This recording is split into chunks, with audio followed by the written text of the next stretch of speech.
One of the most valuable things a facilitator can do is to briefly summarize the ground the workshop has covered. This is a great way to bring a workshop to a conclusion that's satisfying for participants and productive for you. Most participants will have been caught up in contributing to each part of the agenda. Especially in large groups and long workshops, they won't have visibility of all the work that's been done in the room. It's often a pleasant surprise for participants to see how much the whole group has achieved. A quick recap can help get participants on the same page about achievements, rather than fixated on specific points of individual interest. Your summary will also be the heart of the workshop report. We want to get that right, so spend a bit of time sense-checking your take on the highlights before participants leave the room. That works much better than surprising people with untested observations in your report later.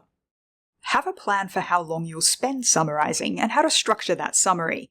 The duration of the summary will vary with the scale and complexity of the workshop. It's hard to wrap up a whole day workshop in 5 minutes, but it's also silly to spend 20 minutes summarizing a 1-hour workshop. The structure of your summary can follow the agenda, highlighting connections with the purpose of the workshop, or it can build a bridge between the agenda and the intended structure of the workshop outputs. A strong summary will repeat and reinforce key points, most of which you will already have summarized when closing loops in earlier parts of the workshop. Remind participants of any highlights, including any funny moments and powerful insights, and outline the key takeaways and invite participants to endorse, challenge, or expand on those takeaways.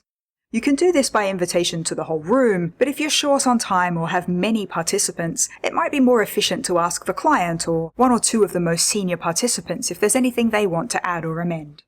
You'll usually be pretty confident in the key points of your summary because you will have tested and refined them as you worked the room and closed loops on each topic, but this can still be a risky moment for a facilitator, especially if time is short.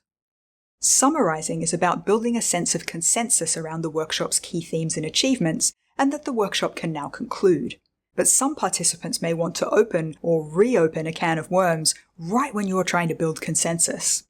One of the best ways to manage this risk is by signposting the approaching end of the workshop and nudging participants to have their say before it's too late. I think of this as a kind of last call. A participant with a burning point to make will feel frustrated if they don't get a chance to raise it, even if it isn't really relevant to the purpose of the workshop. Sometimes they'll sit on an issue until just before or even just after the workshop ends, then tackle the facilitator when everyone else is ready to leave. A last call helps get all the issues on the table during the workshop, rather than having them pop up at the wrong time. A good summary and skillful handling of any last-minute curveballs builds participants' confidence that you've heard and understood their contributions. They'll leave feeling confident that you'll faithfully reflect the events of the workshop in the write-up and any other activities to follow. Good luck with your next workshop. Thank you for watching.